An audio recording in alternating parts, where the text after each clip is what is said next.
یہ قرآن مجید انسان کی زندگی کو بدل کے رکھ دیتا ہے۔ چنانچہ ایک یہودی تھا سلام بن جبیر، مدینہ طیبہ کے قریب رہتا تھا۔ وہ وہاں سے بلاد شام آیا کہ میں کچھ تجارت کی چیز خریدوں۔ اس نے اپنی ساری چیزیں خرید لی، واپس جانے لگا تو ایک غلام بک رہا تھا، مگر وہ کمزور بھی تھا، رنگ بھی کالا تھا، نہ شکل نظر آتی تھی نہ عقل نظر آتی تھی، مگر دینے والا بڑی تھرو اوے پرائز پہ اس کو بیچ رہا تھا۔ تو سلام بن جبیر نے سوچا اس کو بھی لے لیتا ہوں، کچھ نہ کچھ تو مجھے پروفٹ مل ہی جائے گا۔ وہ اس کو لے کے مدینہ طیبہ پہنچا۔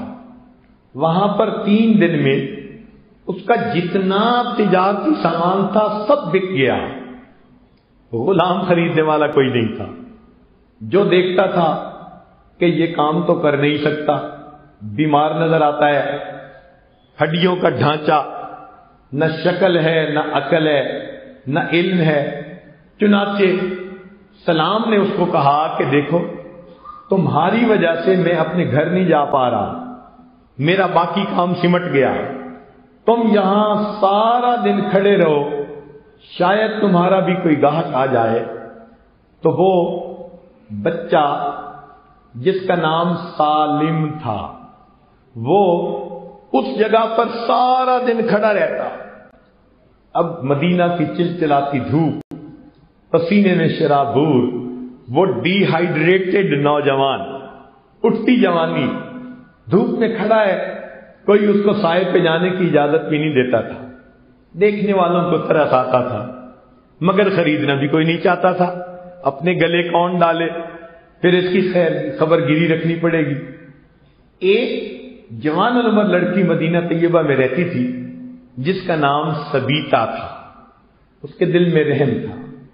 اس نے جب 2 دن دیکھا کہ یہ لڑکا سالم یہاں پر دھوپ میں کھڑا ہوتا ہے، پسینے میں شرابور، رنگ کالا ہو گیا، سورج کی شعاع نے اس کی جلد کو جلا کے رکھ دیا، اس کو پانی پلانے والا کوئی نہیں، قسم پرسی کی حالت میں اس کا غم گسار کوئی نہیں، تو اس نے سلام بن جبیر سے پوچھا تم اس غلام کو بیچنا چاہتے ہو؟ اس نے کہا کتنے میں؟ کہنے لگا جو میں نے رقم دی اتنی بھی دے دو تو میں جان چھڑانا چاہتا ہوں۔ سبیتا نے اتنی رقم دے کے اس کو لے لیا۔ چنانچہ یہ نوجوان سالم سبیتا کا غلام بن گیا۔ سبیتا نے اس کو اپنے پاس رکھا۔ تھوڑا عرصہ گزرا تو ایک اور عرب تاجر جو مکہ مکرمہ سے شام آئے تھے وہ اپنے سامان کو لے کر واپس چلے، مدینہ طیبہ ٹھہرے۔ ان کو بھی یہ واقعہ کسی نے سنایا کہ ایک جوان لڑکی اتنی رحم دل، اس نے بچے پہ ترس کھا کے اس کو خرید لیا۔ اس کو یہ بات اچھی لگی، اس نے سبیتا کے گھر نکاح کا پیغام بھیج دیا۔ والدین کو پسند آیا۔ مکہ مکرمہ کا رہنے والا تاجر ہے، باعزت ہے، تو بچی کے لیے اتنے اچھے رشتے کہاں آتے ہیں؟ انہوں نے اپنی بیٹی سبیتا کا نکاح کر دیا۔ اس کا نام تھا ابو حذیفہ۔ وہ کچھ دن تو وہاں رہے، پھر انہوں نے کہا جی مجھے تو مکہ مکرمہ جانا ہے۔ وہ اپنی بیوی سبیتا کو بھی لے کر چلے۔ یہ سالم چونکہ سبیتا کا غلام تھا، یہ بھی چل پڑا۔ مکہ مکرمہ پہنچے تو وہاں جا کر ابو حذیفہ نے ایک تبدیلی محسوس کی۔ اس کے دوستوں میں ایک دوست تھے جن کا نام تھا عثمان ابن عفان۔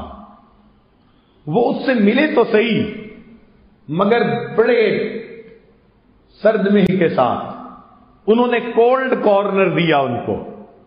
وہ جو گرم جوشی پہلے ہوتی تھی وہ نہیں تھی۔ ابو حذیفہ بڑے پریشان، عثمان بات کیا ہے؟ ہم تو ایک دوسرے کے بڑے قریبی دوست تھے، بدلے بدلے میرے سرکار نظر آتے ہیں۔ تو عثمان ابن عفان نے انہوں نے جواب دیا کہ وجہ یہ ہے کہ میں کلمہ پڑھ کے مسلمان ہو چکا ہوں اور تم ابھی مسلمان نہیں ہوئے، تو میری اور تمہاری یہ دوستی کیسے آگے چلے گی؟ اس نے کہا کہ اچھا کیسے مسلمان ہوئے؟ کہ نبی علیہ السلام کی خدمت میں۔ ابو حذیفہ نے کہا مجھے بھی لے چلو۔ نبی علیہ السلام کی خدمت میں آتے ہیں، اللہ کے نبی علیہ السلام ان کے سامنے قرآن کی تلاوت کرتے ہیں، ابو حذیفہ کلمہ پڑھ کر مسلمان ہو جاتے ہیں۔ گھر آ کر بتایا تو اس کی بیوی سبیتا بھی کلمہ پڑھ کے مسلمان ہو جاتی ہے۔ اب غلام نے جب یہ سنا، اس نے بھی کلمہ پڑھا، تو یہ پورا گھرانہ مسلمان ہو جاتا ہے۔ چند دن کے بعد نبی علیہ السلام نے عورتوں سے نصیحت کی کوئی بات کی، اس میں فرمایا کہ جو اپنے غلام کو آزاد کرے گا اللہ تعالیٰ اس کو اتنا اجر عطا کرے گا۔ سبیتا گھر آئی، اس نے آ کر اپنے غلام کو کہا کہ میری طرف سے تو آزاد ہے۔ سالم رونے لگ گئے، میری ماں نہیں، باپ نہیں، میں یہاں پردیسی ہوں، آپ بھی مجھے چھوڑ دیں گی تو میرا کیا بنے گا؟ ابو حذیفہ نے کہا کوئی بات نہیں، میں تمہیں اپنا بیٹا بنا لیتا ہوں۔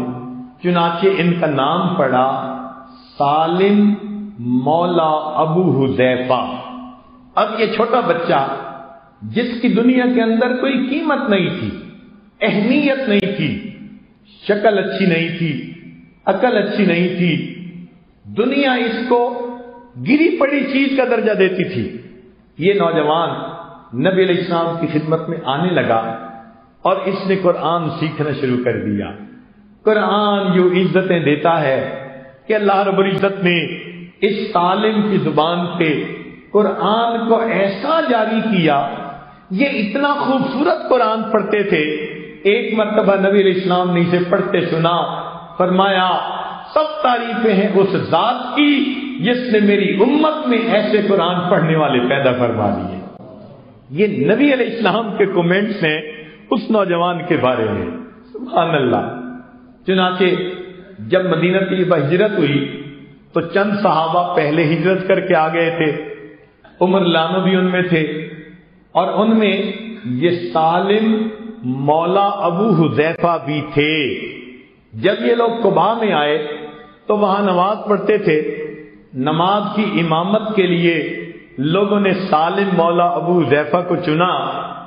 چنانچہ سالم امامت کرواتا تھا اور ان کے مقتدیوں میں عمر بن الخطاب رضی اللہ عنہ تھے۔ مکہ مدینہ طیبہ کے یہودیوں کو اپنی آنکھوں پہ یقین نہیں آتا تھا، یہ وہی لڑکا ہے جو 24 گھنٹے دھوپ پہ کھڑا رہتا تھا، جو سارا دن دھوپ پہ کھڑا رہتا تھا، اسے خریدنے والا کوئی نہیں تھا۔ آج اس بچے کو عزت ملی، امامت کے مصلی پر کھڑا ہے اور اس کی اقتداء میں عمر فاروق رضی اللہ تعالیٰ عنہ بھی نماز ادا فرما رہے ہیں۔ نبی علیہ السلام نے ایک مرتبہ سالم کو دیکھا، فرمایا سالم کا دل اللہ کی محبت سے پورا کا پورا بھرا ہوا ہے۔ صحابہ ان کا اکرام کرتے تھے، اللہ نے سالم کو پھر وہ عزت دی۔ کتابوں میں لکھا ہے عمر الخطاب لانو کی شہادت کا وقت ہے، آخری وقت میں ایک ٹھنڈی سانس لیتے ہیں، فرماتے ہیں کاش سالم زندہ ہوتا۔ کسی نے کہا کیوں؟ فرمانے لگے کہ مجھے پھر اور خلیفہ بنانے کے لیے کسی اور کے نام لینے کی ضرورت نہیں تھی۔